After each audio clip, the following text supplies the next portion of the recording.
Hi guys, Home Service Pro here. Today we're going to take a look at a Carrier Infinity Thermostat that has a fault on it. Let me go ahead and show you what that fault is.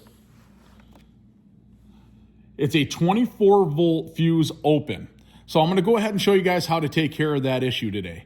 We're going to go ahead and go down, we'll find the furnace, and I'll show you what to do to fix the problem. Okay guys, we're down here in the mechanical room, and this is the furnace that seems to be giving us the problem. It's a Carrier Infinity. We're gonna go ahead and take the front door off from it, and we're gonna see what we can find going on. Give me one moment to get the door taken off.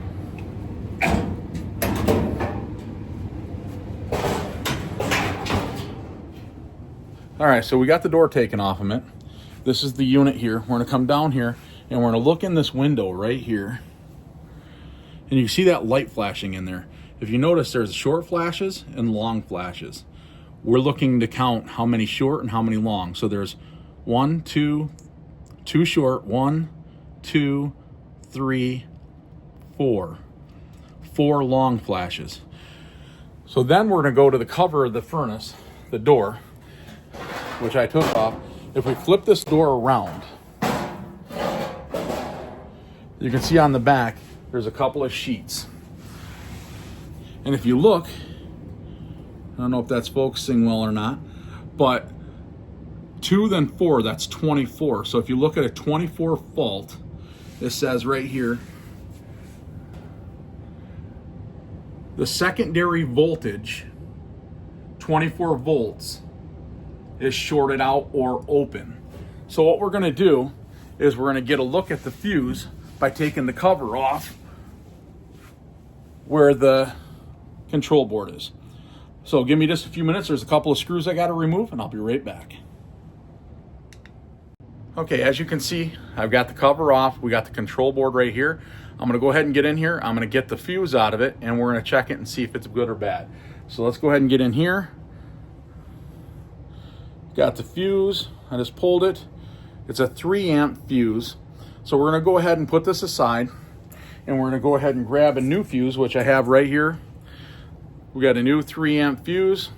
As you can see, it says 3 right on it there. And we're gonna go ahead and put that into the control board and see what happens here.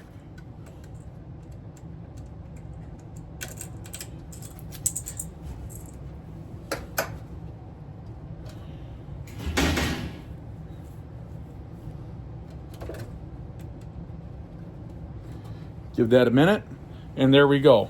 Our fault has cleared. We're under normal operation now. And we're gonna go ahead and put the covers back on it, and we'll go up and see what the thermostat says. All right guys, we got that fuse changed. We went ahead and put the covers back on the furnace. Let's take a look at the thermostat and see what we got going on now. And if you look at the thermostat, everything's cleared. It's working the way that it's supposed to. We're all set. So that's how simple it is to fix that issue when you have a Carrier Infinity. It kind of tells you really on the screen what's wrong. It's just a matter of getting to that fuse, getting it replaced, and we're good to go. And there you go, guys. We went ahead and fixed that thermostat. Everything's working the way it's supposed to now. If you found this video helpful, please like and subscribe to my channel. It does help my channel grow. And remember, make today a great day, and you got this. Thanks, guys. We'll see you on the next one.